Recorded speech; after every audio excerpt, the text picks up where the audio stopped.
Cuesta tanto porque se me esconde el cursor.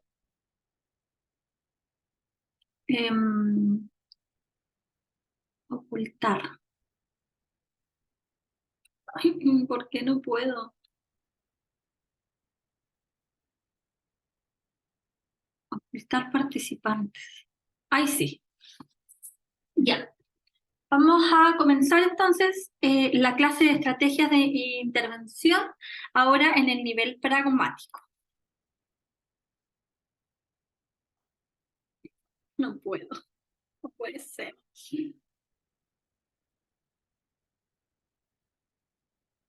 De nuevo tengo problemas para... ¿Ustedes ven qué pasa en la diapo? No, profe, está No, profe. en la primera. Ya. ¿Y suena algo raro? Sí, Ahora sí, ¿cierto? Ya. hay cambio. Ya, perfecto. Que de repente esta cuestión se taima y no sé por qué. Vamos a conocer hoy día, los objetivos son conocer los principios que rigen la intervención pragmática, vamos a ver algunos modelos de intervención pragmática, vamos a ver habilidades a intervenir en pragmática y vamos a dar algunos ejemplos. ¿Qué es importante del nivel pragmático? Y que me gustaría dejarlo súper claro, que los niños, por ejemplo, con TDL tienen dificultades a nivel pragmático, pero no son tan significativos como los niños que tienen ¿qué diagnóstico? ¿Sea? TEA, ¿cierto? Donde el nivel pragmático está muy descendido y está muy alterado. Por lo tanto, va a ser muy diferente lo que vamos a determinar, trabajar cuando estemos con un niño con TDL, que es probable que lo vamos a trabajar de manera transversal, versus cuando trabajemos con un niño con trastorno del espectro autista, en donde el nivel pragmático va a tomar una relevancia, o en nuestros hallazgos, por ejemplo, va a estar en nuestra jerarquización, perdón, va a estar dentro de nuestros hallazgos principales. Fíjense en lo que les estoy diciendo, porque igual es como les estoy dando algunas pistas importantes cuando nosotros hacemos un plan de intervención fonoaudiológica, porque un plan de intervención fonoaudiológica requiere de un modelo de intervención que nos ayude a sustentar el por qué estamos jerarquizando los objetivos de la manera que lo estamos haciendo. Entonces, si por ejemplo en un niño con TDL yo no esperaría que el pragmático esté dentro de los primeros lugares, por ejemplo, a trabajar, a menos que tenga muchas dificultades en este nivel, pero no va a pasar porque es un niño con TDL. Por lo tanto, nos vamos a enfocar en otros niveles. Pero en un niño con TEA es probable que dependiendo de las características yo tome estos hallazgos y los coloque al principio de mi plan de intervención. Entonces, como principios generales, en los trastornos primarios de pragmática hay una importancia fundamental del trabajo sobre la comprensión y hay una necesidad de procesos muy, muy intensos de explicitación. Entonces, ¿qué pasa también? Que hay una necesidad de un control estricto de las contingencias en situaciones de trabajo, como la adaptación de un estilo interactivo y en presentación de los ítems de contenido. Además, vamos a usar sistemas visuales, sobre todo en el lenguaje escrito. Entonces, a pesar de que la pragmática está relacionada, lo habíamos dicho, ¿cierto? Viene de la dimensión de uso y tiene que ver cómo yo utilizo el lenguaje y con aspectos más bien paraverbales, los sistemas visuales van a ser una súper estrategia para poder trabajar este nivel. Entonces, ¿qué tipo de estrategias vamos a usar? El modelado, la explicitación, la imitación diferida, la inducción y el uso de preguntas. O sea, el modelado nosotros ya lo sabemos, pero la explicitación tiene que ver con darle a los niños siempre una explicación de por qué estamos haciendo lo que estamos haciendo, de por qué estamos utilizando las habilidades pragmáticas que requerimos para el contexto en el cual nos estamos desenvolviendo, ¿ya? ¿Cuál es la diferencia entre la imitación solita y la imitación diferida? Estoy abriendo un chocolate, La, perdón. la diferida puede ser como que primero lo hago yo, como similar al modelado, y ¿Ya? después lo hace el niño. Es, voy a hacer, voy a poner un ejemplo para completar tu idea, ¿ya? ¿Se acuerdan de la diferencia entre el TAR y el TEPROSIF? Cuando le doy la instrucción al niño, ¿la recuerdan? ¿Se los he hablado? ¿Sí o no? Para tener Yo como... no me acuerdo, profe. Ya, se los explico entonces. Pónganme mucha atención en esto, chicos. El TAR tiene una serie de palabras, ¿cierto? Que el niño tiene que ir repitiendo inmediatamente. Si yo le digo bote, el niño me dice bote, zapato, zapato, camisa, camisa, ¿cierto? Eso es lo que va haciendo el niño cuando le pasamos el TAR. En el TEPROSIF, yo le digo, este es un pato, en el agua está él, y el niño me tiene que repetir la palabra pato. No es que yo le dije pato, repite, pato, bote, bote. La diferencia entre el TAR y el TEPROSIF es que el TEPROSIF tiene repetición diferida. O sea, yo le doy una oración antes que el niño me dé la palabra modelo, que en este caso este es un pato. En el agua está él. Eso que yo digo, en el agua está él, yo estoy dando un lapso, le estoy dando un lapso al niño para que me diga la palabra pato. Cuando yo hablo de repetición diferida, estoy hablando de ese lapso que existe entre la palabra modelo y lo que yo quiero que el niño me diga. ¿Por qué pasa esto? Alguien que me diga por qué creen que pasa esto. Yo creo que se los he dicho, pero no sé si a alguien le quedó dando cuenta. ¿Por qué el TEPROSIF lo quisieron hacer a la repetición diferida y no a la repetición nomás, como el TAR, que es el test de articulación a la repetición? Repito. ¿Cuál es la diferencia? Quizá a lo mejor para ver si es que el niño comprende como el inicio de la oración. Una comprensión, pero en realidad en el TAR, recuerden que el TAR es de articulación, por lo tanto lo que estamos buscando es TSH, ¿cierto? Estamos buscando No, pero en la imitación diferida, diferida, ¿ya? que él sepa que el pato es lo que va a venir después en lo que se le está diciendo. Una Ya. cosa así. La verdad es que no es el motivo por el cual se le entrega esta oración. No es como para contextualizar, porque así entendí yo como la lógica, ¿cierto? Para contextualizar. La respuesta es esta. El La repetición diferida, o no, vamos a hacerlo de esta forma. La repetición o la articulación mejora cuando la palabra se repite inmediatamente. Eso quiere decir que si yo le digo pato, el niño me dice pato, bote, bote, zapato, zapato, camisa, camisa. Cuando yo al niño le coloco esta oración diferida, la articulación es más espontánea. Este tiempo que ocurre hace que el niño entregue la palabra pato, pero de manera más espontánea. Y esa espontaneidad de la oralidad o de la palabra que está diciendo hace que aparezcan los procesos fonológicos de simplificación de una manera más natural. Entonces, si yo al niño le digo camisa, y le digo, repíteme, puede ser que me diga camisa, pero si yo le digo, mira, esta es una camisa, el papá se puso la, es probable que el niño me diga amicha. O sea, a la repetición inmediata mejora la articulación. Eso es lo que dicen los estudios. Mejora la articulación y los procesos fonológicos de simplificación aparecen en habla espontánea, en un contexto más natural, y por eso es que le ponen esa oración antes de llegar a la palabra modelo. Algo parecido ocurre en la imitación diferida. Si yo le digo a un niño, muéstrame la lengua, le muestro, ¿cierto? Y le digo que me la muestre. Pasa un ratito y le digo, ahora muéstrame la lengua como te mostré hace un rato. Puede que eso le cueste más, ¿ya? Por eso la imitación diferida hace que quede cognitivamente el modelo, ¿cierto?, en la mente del niño, y él lo pueda repetir después sin que haya una imitación inmediata. Y la imitación diferida nos ayuda a que la habilidad se instaure de mejor manera. ¿ya?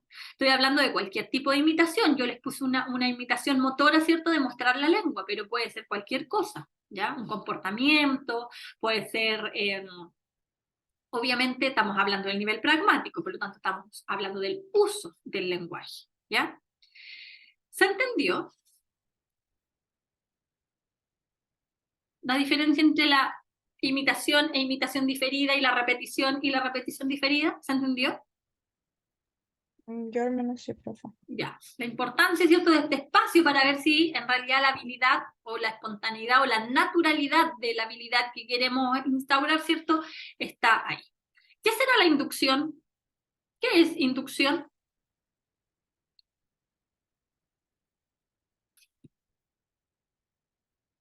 ¿Qué es inducir algo?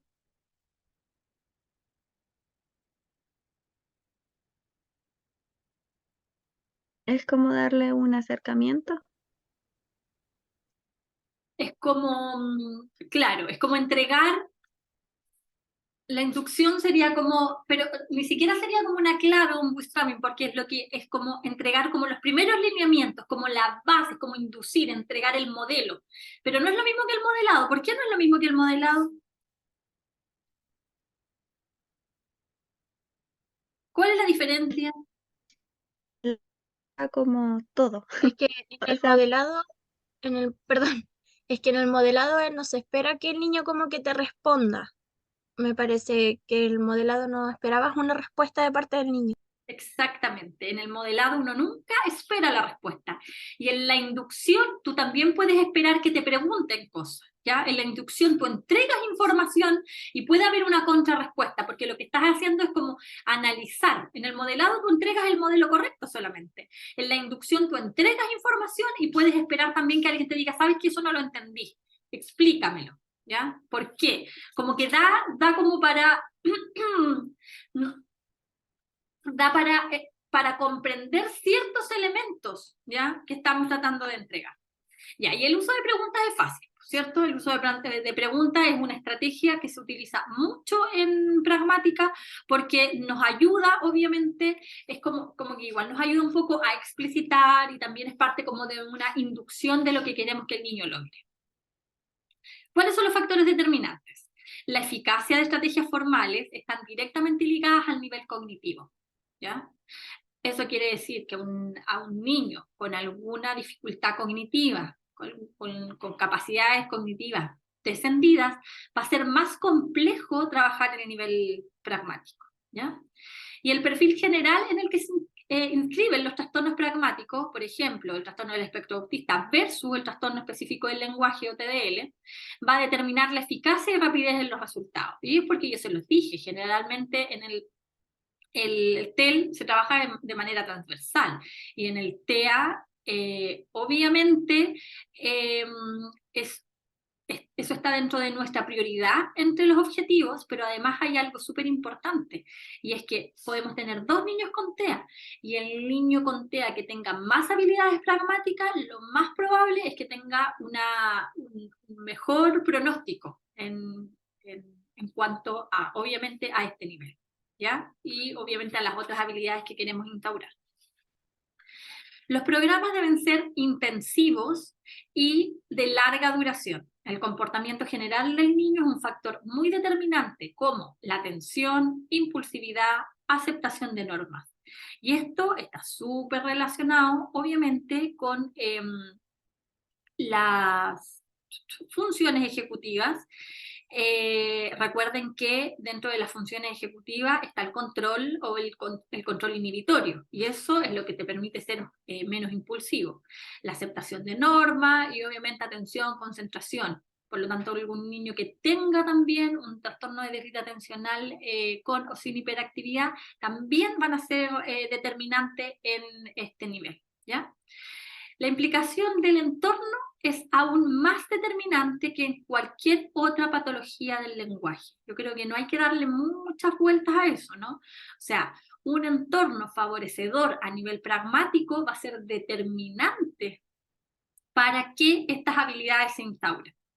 Y dice, más que en otras patologías del lenguaje, o yo diría en otros niveles del lenguaje, y esto tiene que ver porque somos usamos el lenguaje o la pragmática está presente a lo largo de todo el día, de toda la vida de las personas. ¿Ya? El uso del lenguaje es algo que va determinando cómo nos comportamos en clases versus cómo nos comportamos en el estadio versus cómo nos comportamos en una iglesia o incluso cuando vamos a un velorio o a un funeral.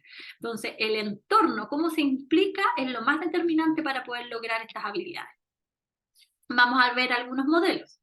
En el modelo social, las dificultades pragmáticas surgen de una discapacidad en la intersubjetividad. Y para ello hay que reforzar la interacción social lo más pronto posible para reencantar al niño en los procesos de inferencia social. Fíjense en eso, porque estamos hablando de intersubjetividad. ¿Con qué está relacionada la intersubjetividad? ¿Se acuerdan? Que lo vimos en la clase de precursores. Era como la capacidad del niño de darse cuenta que una persona, no, que otro es una persona, no es un ¿Cierto? objeto que se puede relacionar con él. Está relacionado con la intersubjetividad primaria y secundaria, ¿cierto? Cuando vamos incorporando elementos y las personas somos capaces de relacionarnos a partir de eso, ¿cierto? ¿Se acuerdan o no que vimos la intersubjetividad y eso también está relacionado o muy relacionado con la mirada conjunta, la atención conjunta y luego la acción conjunta? ¿Lo recuerdan? ¿Se acuerdan de eso? Sí, profe. Ya, entonces fíjense que está todo muy relacionado, porque obviamente lo que nos está diciendo el modelo social es que estas dificultades pragmáticas surgen desde una discapacidad en la intersubjetividad. O sea, darnos cuenta, ¿cierto?, que hay un otro y que con ese otro yo me relaciono y que si yo logro esta relación de atención, primero, ¿cierto?, mirada conjunta, luego atención conjunta, luego acción conjunta, voy logrando cosas, voy consiguiendo cosas. Cuando eso no se logra, cuando no hay una intersubjetividad, comienzan estas dificultades pragmáticas, como una base de eso. Entonces, ¿por qué queremos reforzar esta interacción? Porque necesitamos llegar a procesos de inferencia social. ¿Se acuerdan que también hablamos de las inferencias como habilidades que se trabajan a lo largo, obviamente, como hitos del desarrollo, ¿cierto? A lo largo de la evolución del niño, pero para llegar a inferencias sociales necesitamos un camino largo por recorrer. Recuerde que la inferencia es lograr entender también que con poca información, ¿cierto? Yo hago inferencia, yo infiero, no sé, hoy día nadie lleva un paraguas, yo infiero, por ejemplo, que el clima no va a cambiar hoy día, a pesar de que no he visto el clima. ¿Cierto? Si alguien llega con un regalo, yo infiero, ¿cierto?, que alguien está de cumpleaños, etc.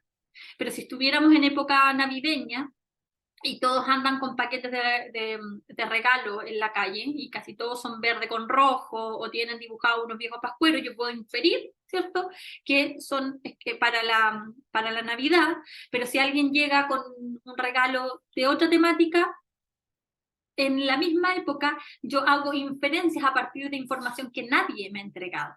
Y cuando hablamos de inferencias sociales, hablamos de algo también más complejo, porque es un poco lo que les acabo de poner como ejemplo. Si yo voy a la iglesia o si yo voy al estadio, me voy a comportar distinto. Y un niño debe realizar esas inferencias, debe lograr desde la poca información que tenemos del entorno, entender, ¿cierto?, que en la iglesia hablamos calladito y que en el estadio da igual como yo hable. Es más, creo que la gente eleva mucho más la voz cuando está, o por ejemplo, en un recital. ¿Ya? El modelo cognitivo le atribuye las dificultades. Recuerden que estos son modelos, chiquillos, ¿ah? Y que según los autores le están dando como están buscando como el origen, ¿cierto?, de por qué las dificultades pragmáticas se instauran. Entonces, el cognitivo le atribuye las dificultades pragmáticas a un déficit en la cognición social. ¿Saben lo que es la cognición social? Que en realidad está súper relacionado. ¿Han escuchado el término cognición social? ¿Sí es como la empatía? Es que está súper relacionado, muy bien, con la teoría de la mente también, como tratar de ponernos en el lugar del otro. De hecho, creo que estaba como de salida la palabra teoría de la mente para darle cabida al término cognición social, ¿cierto? Que tiene que ver con comprender lo que pasa por la mente del otro. ¿ya? Lo que el otro sabe, lo que el otro siente, lo que el otro conoce, esa capacidad de establecer lo que un otro conoce, sabe o siente es la cognición social. Y el modelo cognitivo dice que ahí están las dificultades. Se propone trabajar sobre la capacidad de establecer relaciones e inferencias y aprender las claves que permiten decodificar el comportamiento ajeno. Pero fíjense, me voy a ir atrás. También habla de inferencia. Y fíjense que el de atrás hablaba de intersubjetividad. ¿Qué dijimos que era la intersubjetividad? ¿Quién me lo respondió eso, la Fran? Sí, ¿Qué dijiste? que es la capacidad de darse cuenta que se puede relacionar con otro. Con un otro, ya. Fíjense, quedémonos con lo que dijo la Fran. Es la capacidad, ¿cierto?, de comprender que uno se puede relacionar con un otro. Por lo tanto, hay un otro que piensa distinto, un otro que siente distinto. Y luego nos vamos al modelo cognitivo que atribuye las dificultades al déficit en la cognición social. Si ustedes me preguntan a mí, son como escalas. O sea, para lograr cognición social debes tener una base en la intersubjetividad. Debes comprender que hay un otro y que ese otro piensa distinto que tú, siente distinto que tú, conoce cosas distintas de las que conoces tú. ¿Ya? Entonces yo creo que son habilidades que se van trabajando obviamente de a poquito. Entonces, el modelo lingüístico dice que las fallas a nivel pragmático están en la competencia que los niños con desarrollo típico adquieren por observación, imitación y procesos de ensayo-error. Programas de entrenamiento a partir de ejemplos estructurados. O sea, el modelo lingüístico se centra, ¿cierto?, como en que los niños, estamos hablando de las habilidades tempranas de los niños, observan lo que hace un adulto, lo imitan, luego lo hacen o lo dejan de hacer según lo que les funciona mejor. Vamos a poner un ejemplo. En el modelo lingüístico, el niño ve, por ejemplo, que... dejen poner un ejemplo como bien claro y pensando desde un niño. El niño se fija que el papá, cuando entra a la iglesia, baja la voz. Por lo tanto, él, cuando entra a la iglesia con el papá de la mano, lo imita y baja su voz si es que quiere decirle algo. ¿Ya? Luego, en esta misa, no sé cómo le llaman en este culto, el niño se le olvida y sube la voz.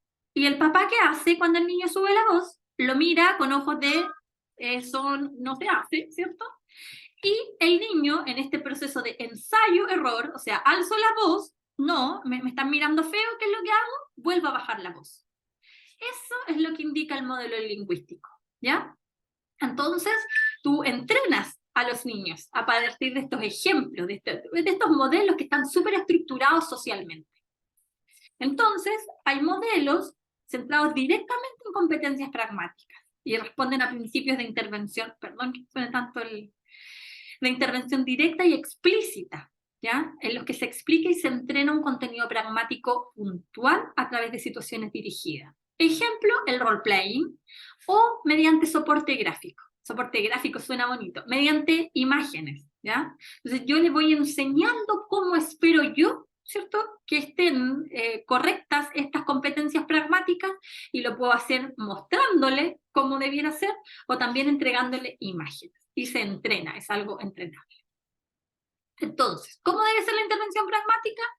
Adaptada a las necesidades de cada niño. Se lo dije, un niño con TDL va a ser full distinto a un niño con TEA. Mientras más complejo es el rango de aplicación de una conducta, tiene que ser más intenso y comprensivo tiene que ser ese tratamiento, ¿ya? Además, facilitar la comunicación social va a requerir tiempo y esfuerzo, porque debe ser sistemático e intenso, ¿ya? Sobre todo en niños con TEA o con trastorno semántico pragmático, por ejemplo. El tratamiento debe estar dentro de lo posible en contextos significativos. Y cuando hablamos de contextos significativos, es que lo que decía, el ambiente aquí es muy importante porque este modelo debe estar en todos los contextos. El colegio, la casa, el box, la calle, en todas partes. El lenguaje y las conductas sociales pueden ser estimulados dentro del mismo tratamiento, incluso en las mismas actividades, que es como lo transversal que les decía yo. Todas estas conductas, toma de turnos, respeto, todo lo que estamos hablando debe estar dentro de manera transversal en las actividades. Y el equipo de trabajo es esencial. ¿Qué tiene que ver con lo que yo les digo? O sea, todos los contextos siempre remando para el mismo objetivo. Entonces, ¿qué vamos a trabajar? ¿Qué es lo que necesitamos trabajar? Rasgos suprasegmentales, vamos a trabajar, por ejemplo, facultades conversacionales de iniciación de temática, interrupción, si responde, si pregunta, y vamos a estar muy atentos. Recuerdo que aquí estamos hablando de intervención. Esto ustedes ya lo evaluaron. Ustedes ya se dieron cuenta si el niño les pregunta cosas. Ustedes ya se dieron cuenta si el niño les responde a la pregunta. Y de acuerdo a eso vamos a establecer cómo vamos a empezar. ¿Qué pasa si a un niño tú le preguntas si le gusta un juguete, si le gusta algún color, cómo se llama, y no responde nada? Entonces, obviamente no va a iniciar una conversación, tampoco va a interrumpirnos cuando nosotros le estemos contando alguna historia. Entonces, nosotros vamos a empezar desde lo más básico, ¿ya? En los aspectos paralingüísticos, por ejemplo, la alternancia recíproca, mantener el diálogo, mantener el tópico. Intención comunicativa, que eso también está relacionado con el inicio, ¿ya? Identificación y reparación del quiebre comunicativo, y obviamente atingencia al contexto. Que eso pasa mucho, que los niños no son atingentes al contexto. El mismo ejemplo del estadio, el mismo ejemplo de la iglesia. Entonces, ¿qué es lo que trabajamos? Y aquí hablamos de las funciones del lenguaje que están establecidas por Holiday, que ustedes deben recordarlo porque en algún momento de la carrera se los deben haber pasado. Y es ¿por qué? O yo por lo menos siempre lo veo, es ¿para qué o por qué estoy comunicando? Entonces, aquí están entre paréntesis, ¿ya? La interaccional es para relacionarnos, nos comunicamos para relacionar, pero además, si es instrumental, es que me estoy comunicando para pedir algo. Si es heurística, me estoy comunicando para preguntar algo. Si es personal, estoy dando mi opinión. La informativa es que estoy informando algo, eso no le puse nada debajo porque es demasiado obvia. La reguladora es para mandar, y la imaginativa está relacionada con los juegos, ¿ya? Cuando yo me comunico en el contexto de juego. Entonces, esas son las funciones que tiene el lenguaje, y eso es lo que nosotros también tendríamos que evaluar muy bien en un niño preverbal. Ya en un niño que aún no tiene lenguaje oral, tendríamos que saber para qué se comunica ese niño. ¿Cuál es el objetivo por el cual se está comunicando? ¿Lo está haciendo para pedir? ¿Lo está haciendo para mostrarnos, para darnos la opinión acerca de un juguete? ¿Para preguntarnos algo acerca del juguete? Entonces, eso nosotros lo tenemos que tener claro. Y cuando tengamos claro eso, que ya lo evaluamos, ¿cierto? Ya tenemos un panorama súper claro, lo empezamos a trabajar. Entonces trabajamos manifestaciones de intención. Y ahí priorizamos siempre el lenguaje oral. Y de no ser posible, nos centramos en las funciones, ¿cierto? A partir del lenguaje no verbal. Entonces, saludo y despedida son formulaciones sociales. Respuesta al nombre también son manifestaciones de intención. Las funciones imperativas, petición, requerimiento, y las declarativas para mostrar. Importante aquí la teoría de la mente o la cognición social, donde tengo que ser capaz de entender que el otro no sabe lo mismo que yo, no siente ni entiende lo mismo que entiendo yo. Entonces el niño también tiene que ir dándose cuenta de eso. Entonces, en etapas tempranas, la finalidad de la intervención es fomentar a conductas lo más normalizadas posible, ¿ya? Que le permitan al niño o niña interactuar de forma adecuada y que se adapte a muchos contextos. Yo siempre coloco el ejemplo de la iglesia y del estadio, porque son contextos como extremos, pero en un contexto mucho más natural, el colegio. En el colegio también tenemos que respetar, por ejemplo, los turnos de habla. Cuando la profesora está hablando, los niños tienen que estar más callados. Si quieren preguntarle a alguien algo al compañero al lado, lo va a hacer con un tono de voz más bajito. Entonces se comportan de acuerdo al contexto en el que están. Y ya saliendo al recreo, no sé si a ustedes les ha tocado, o yo creo que lo recuerdan también, cuando sonaba la campana en el liceo. o en el colegio en el que estaban, y en la bulla que se sentía es porque, claro, pues mientras están en hora de clase, todos hablan más bajito, hay como un ambiente distinto, pero ya saliendo al recreo, todos hablan, otros cantan, otros gritan. Entonces, en esa diversidad de contextos es donde los niños tienen que adecuarse. ¿Y qué vamos a intervenir en etapas tempranas, entonces? Acoplamiento corporal. Recuerden que esto también está muy relacionado con, obviamente, con lo que vimos en la clase de atención temprana, ¿ya? Conductas que evidencian aceptación de contacto físico. Y recuerden que eso también es una bandera roja. Si es que a un bebé muy pequeño no quiere acoplarse, obviamente nosotros vamos a pensar que hay problemas sensoriales. Orientación social. Cuando hay orientación social, nosotros vamos a fijarnos en las personas, por ejemplo, si la miran, si la acepta, si la busca, si se acerca, ¿cierto? Si interactúa. Y con los objetos, si lo busca, si lo toma, si lo manipula. Eso es lo que buscamos, ¿ya? Eso también está relacionado con el uso del lenguaje, con la pragmática, porque yo en niveles tempranos espero que eso suceda. ¿Ya? Mirar a las personas conocidas, sonreírle, acercarse, tomar objetos entre muchos objetos y dirigirse a mirar a personas mientras manipulo, ¿ya? Porque les estoy entregando información a través de la mirada. Los formatos de interacción también son importantes y estas son secuencias simples de interacción repetitiva con una o más personas y pueden ser recurrentes en el tiempo o pueden darse de modo original una sola vez, como jugar a esconderse, arrojar objetos. ¿Se acuerdan cuando lo hablamos? Que es como causa-efecto, arrojar objetos que van a ser devueltos al bebé, dar y recibir, sacar y guardar objetos. Esos son formatos de interacción. Luego, acción conjunta, obviamente, permanecer en un cierto espacio con una persona por un lapso determinado de tiempo y manipulando un set restringido de elementos, ¿ya? Entonces, 3 minutos o más sería lo básico que espero yo que compartan un material y compartir objetos durante actividades. Mirada recíproca, y ahí obviamente eso está en relación está en relación a la atención conjunta, mantener el contacto visual con la persona que interactuamos, comunicar con la mirada, mirar al recibir y entregar objetos, mirar al buscar consuelo de angustia, por ejemplo, cuando tienen pena. Las referencias conjuntas comparten el foco de atención con otros a través de intercambios de mirada. Mirar un objeto, mirar al adulto, volver a mirar el objeto. Atención conjunta. Mirar a alguien y sonreír, o a algo o a alguien y sonreírle a otro, como entregarle información a través de esta interacción.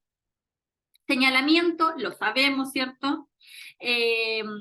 Atender a lo que otros tocan o muestran, tocar o señalar objetos, lugares o personas, y ahí tenemos mirar lo que el otro toca, entregar lo que el otro toca o señala, tocar también para pedir, tocar o señalar en respuesta a preguntas. Esto es lo básico en atención temprana. Juego de turnos, obviamente en juegos en los que me toca a ti, te toca a mí, el uso social de objetos está relacionado con Casby también, el desarrollo del juego, utilizar los correctos para los objetos para lo que están hechos socialmente, beber de vaso, peinarse con la peineta, secarse las manos con una toalla, ¿ya? Acciones recíprocas, acciones que pueden ser intercambiadas con el otro durante la interacción. Es como dar y recibir, pedir y entregar, empezar, terminar, todo lo que tenga, ¿cierto? Algo que pueda ser intercambiado. Y los juegos simbólicos. Y ahí tenemos juegos de tacita, historias con títeres, roleplay. ¿Se acuerdan de las actividades que hicimos la semana pasada, en la que yo destaqué la actividad que hizo, no puedo acordarme quién, no me acuerdo si fue la Monse, que para lograr el gesto utilizó muñecos que hacían lo que nosotros esperábamos, muñecos que se saludaban entre ellos, muñecos que hacían algo entre ellos para después pedirle. Entonces, eso también está relacionado con estas habilidades que yo quiero instaurar, ya utilicen también terceros o objetos externos para ello. Ya, y luego tenemos la intervención directa. En sesiones estructuradas, ponemos el estímulo elegido por el terapeuta y se incita al niño a realizar un acto comunicativo determinado. Y esto se puede realizar por aproximaciones que sean sucesivas, se modela siempre ya en forma contingente a la intención y más adelante le podemos ir dando claves que van desapareciendo para que la habilidad se instaure. Por ejemplo, se refuerzan las elecciones, en la enseñanza incidental se refuerzan las elecciones del niño y el refuerzo es dado obviamente por la elección del niño, ¿ya? Y en un ambiente prediseñado se modela o refuerza el acto comunicativo cuando el menor desea o comenta en algo que está presente, ¿ya? Y aquí podemos usar rutinas como script que refuerzan y promuevan la aparición de la conducta. Entonces es como que igual modelamos un ambiente, porque como en un box no es el colegio, el box no es el estadio, el box no es la iglesia, lo que hacemos es hacer un ambiente que esté prediseñado para eso. Y en ambos casos la estimulación es más global y se promueven diferentes tipos de intenciones comunicativas y formas de expresión al mismo tiempo. Entonces, podemos trabajar permanencia del objeto, conductas como medios y fines, lo dije recién, uso funcional de objeto y causa y efecto. No, causa y efecto fue el ejemplo, pero conductas, medios y fines también. ¿Qué contenidos intervenir cuando se aborda el discurso? Y ahí, toma de turno en la macroestructura, inicio, respuesta, manejo de tópico, enseñar el contexto lingüístico, el inicio de un discurso, la mantención del tópico, el cambio cuando necesitamos cambiar de tópico y un cierre. Y las correcciones, que son habilidades metapragmáticas, reconocimiento de quiebres y reparación de quiebres comunicativos. ¿Saben ustedes lo que son el reconocimiento de quiebres? ¿Lo tienen claro? ¿Sí o no? Reparación de quiebres comunicativos.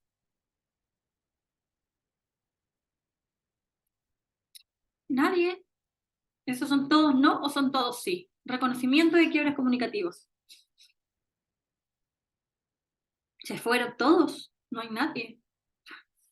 Sí, profesora, es cuando hay como un silencio y se pone como otro tema en la conversación. Ya, vamos a dar un ejemplo mucho más específico para que se entienda eso ya. Pero vamos a partir por la toma de turno. Se puede abordar de manera directa e indirecta. Y obviamente ya desde el periodo preverbal, en las protoconversaciones hay toma de turnos, ¿cierto? Aunque no existe un lenguaje oral que está, ¿cómo decirlo? Porque recuerden que las protoconversaciones se dan cuando el niño todavía vocaliza, por lo tanto no hay palabras. Y ahí ya hay una toma de turno, ¿cierto? Hablo yo, hablas tú. Te respondo. Ay, me he vuelto el café. Y te respondo, ¿ya? Se me dio vuelta el café, ¿me esperan un poco? Me pasa a mí también porque muevo mucho las manos, pues estoy al frente de ustedes. Denme un segundo. ¿No?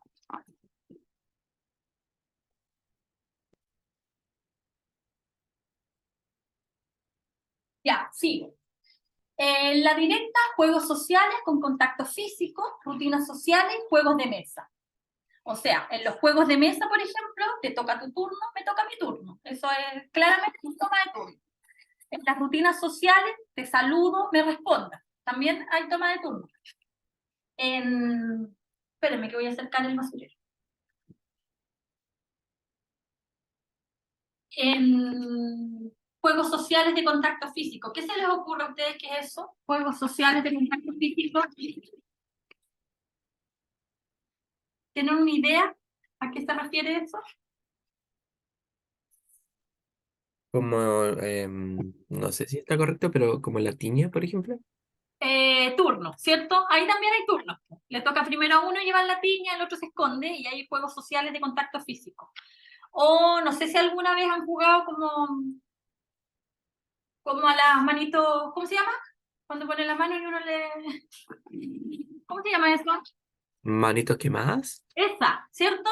O a la del dedo. ¿Cómo se llama eso también cuando uno tiene que agarrar el dedo? No sé, si tienen nombre. El gallito, me parece, ¿no? Ya, no, honestamente no tengo idea si esas cosas tienen nombre, pero esos sí son juegos sociales y en el que se requiere contacto físico, porque primero te toca a ti, después me toca a mí, ¿cierto? Eso es lo que pasa. Esos son juegos directos. Y en los indirectos, Podemos utilizar marcadores visuales sonoros para indicar el turno. ¿Alguien ha jugado? Pregunta bien y adivina quién. ¿Alguna vez? ¿O no?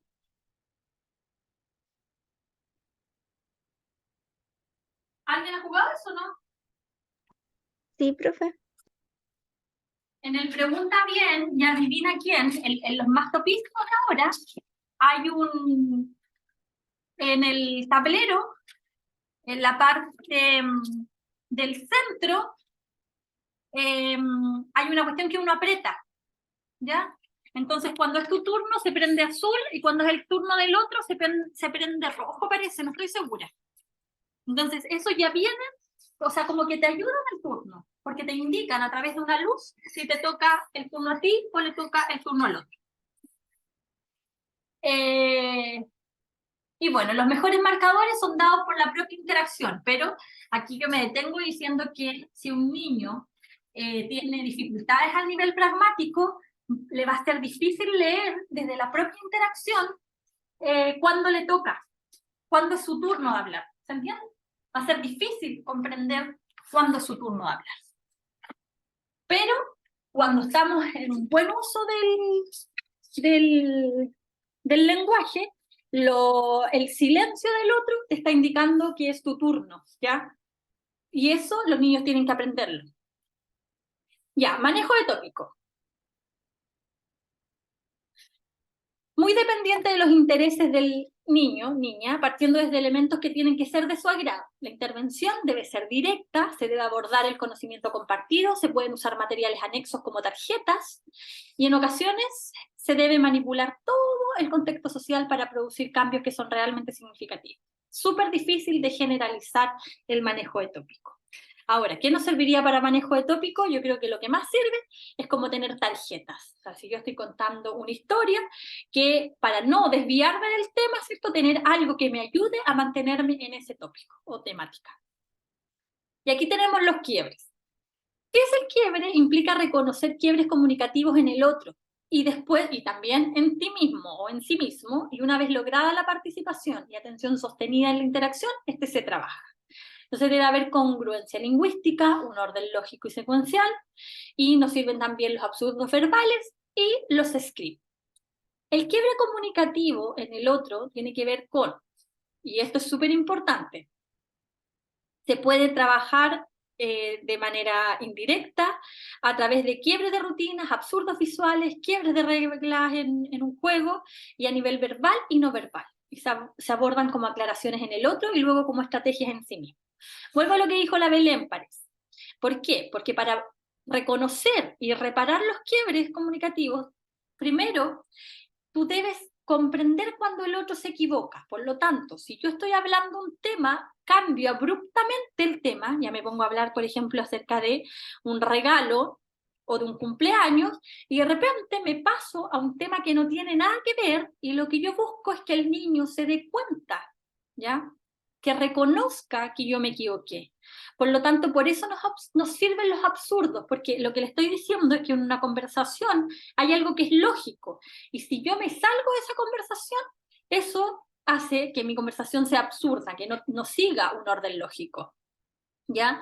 Y por eso se trabaja con congruencia lingüística, orden lógico y secuencial de lo que sucede en una historia. O sea, yo me levanto en la mañana, me meto a la ducha o me lavo los dientes, hay un orden lógico. Yo no me levanto en la mañana para acostarme inmediatamente, o yo no me levanto en la mañana y ceno. No me levanto en la mañana, por ejemplo, y hago cosas que uno hace al final del día. Entonces, ese orden lógico hace que el niño logre reparar estos quiebres. Entonces, primero que lo reconozca en el otro y luego que lo trabaje en sí mismo, ya que se dé él mismo cuenta de que se equivocó o que está saliéndose de este orden lógico, ¿ya? Y aquí lo dice, primero se abordan como aclaraciones en el otro, por lo tanto uno establece conversaciones que están llenas de quiebres, ¿cierto? De quiebres conversacionales, mete temas que no corresponden, hace o introduce información que no tiene que ver con el tema que estamos hablando. Cuando él es capaz de reconocerlo en el otro, le va a ser más fácil repararlo en él mismo. Entonces el fonoaudiólogo puede dar mal las instrucciones, por ejemplo, y le da opciones para que el niño repare ese quiebre. Y el niño debe pedir al fonoaudiólogo que repare el quiebre. Entonces yo le digo, ya, mira, vamos a jugar un juego. Y en este juego, y le empiezo a dar las instrucciones todas malas, le empiezo a decir puras cosas que el niño, pero tengo que asegurarme que el niño conoce las instrucciones, ¿ya? Conoce las instrucciones correctas. Y luego le empiezo a dar las instrucciones de mala forma, ¿ya? Para que ahí el niño, eso sería una forma de enseñarle a un niño a que repare los quiebres, ¿ya? En el otro. Estas son las presuposiciones. ¿Cuántas me faltan, chiquillos? ¿Saben cuántas tiempos me faltan? Como 2 o 3, profe, no más. Ya, súper poquito. Porque tenemos que ir a las 11:10 tenemos el práctico, ¿cierto? Vamos a tomarnos, sí, yo creo que hasta las 11:15. Entonces, las presuposiciones, aquello que es creído anticipadamente, ¿ya? Ustedes saben lo que son las presuposiciones, pues, o sea, yo presupongo algo, ¿ya? De manera anticipada. Y aquí lo que pasa es que está súper relacionado en cómo la información se interpreta. Y recuerden que si nosotros trabajamos la cognición social y la teoría de la mente, tenemos que tener como un mínimo, como una base de conocimiento de lo que el otro sabe o conoce. ¿Por qué? Porque hay muchas de la información que nosotros recibimos es una presuposición, ¿ya? Y va a depender de cómo ustedes lo interpreten. Entonces hay información que es compartida. Yo sé, por ejemplo, que ustedes hay cosas que saben lo mismo que yo, pero también sé que hay cosas que ustedes saben y yo no sé. Así como también tengo claro que hay información que yo tengo y que ustedes no, ¿ya? Entonces, cada mensaje lleva una carga informativa y va a variar según el contexto social. ¿Y cómo lo abordamos de manera directa? A través de analogías, a través de juegos de mesa, a través de role-playing o juego de rol, y actividades que van a ser coordinadas para lograr que el niño haga presuposiciones acerca de lo que ustedes saben como terapeutas, a eso me refiero, y viceversa. ¿Y cómo intervenimos las inferencias? Porque lo que vamos a hacer es mejorar la habilidad del niño para construir inferencias. Y obviamente va a ser a través de actividades basadas en la narración con historietas. Esa es la mejor forma de trabajar las inferencias. Entonces vamos a describir la historia junto al niño, vamos a quitar una imagen para que el niño construya una proposición y luego la serie de imágenes se muestra al niño con huecos temporales, ¿ya? Desde su inicio y vamos ayudando al niño con preguntas. Entonces le mostramos la historia completa, sacamos partes de la historia y luego le vamos pidiendo al niño que vaya completando obviamente estos huecos que existen. Y ahí vamos logrando la inferencia. ¿Qué creen ustedes que puede haber pasado en ese instante? ¿Ya? Contar al niño una historia para que él infiera la información. Esa es otra actividad. La otra noche Juan se durmió con la puerta abierta. No fue al colegio porque estaba enfermo. Entonces el terapeuta debe dar apoyo, puede hacer preguntas. ¿Qué crees tú? ¿Era invierno o era verano? ¿Ya? Otras preguntas que no estén relacionadas y aprovechamos ahí también de buscar como información que no sea coherente al tema. ¿Se rompió una pierna? ¿Tú crees que él se rompió una pierna? Entonces ahí vamos haciendo que el niño piense e infiera a través de solo una frase que nosotros les entregamos. Y creo que ahí estamos. ¿Dudas? ¿Preguntas? Profesora, que tenía una duda. Ya. Yo sí tenía una. Era respecto a la intersubjetividad, ¿sí? ¿Ya? Usted me mencionó como que había primarias y secundarias y no me quedó claro como cuál. Ya, la intersubjetividad, lo que pasa es que vimos algunas características de la intersubjetividad primaria y la intersubjetividad secundaria. Y lo que yo les decía es que la primaria está más relacionada con la diada, ¿ya? Y la secundaria está más relacionada con, no es una triada, pero cuando ya empezamos a incorporar elementos para que porque recuerden que la intersubjetividad es como la base para la atención y la acción conjunta y la mirada conjunta, está súper relacionado, todo eso está súper relacionado. Como lo dijo la Fran, cuando nosotros ya entendemos o nos empezamos a relacionar con un otro, empezamos a entender todo el provecho que podemos sacarle a relacionarnos con un otro, a mirarlo, por ejemplo, o a mirarnos y a entregarnos mensajes solo con la mirada. Entonces, en la intersubjetividad primaria es más bien una diada, está entre el terapeuta, mamá, cuidador, ¿cierto? Y el niño. Y cuando ya incorporamos la intersubjetividad secundaria, empezamos a incorporar otros elementos, como de acción conjunta, ¿ya? Con elementos en los que ya nos vamos relacionando un poco más. ¿Se entiende? Ahora sí entendí, gracias. Ya. ¿Alguien más tenía dudas?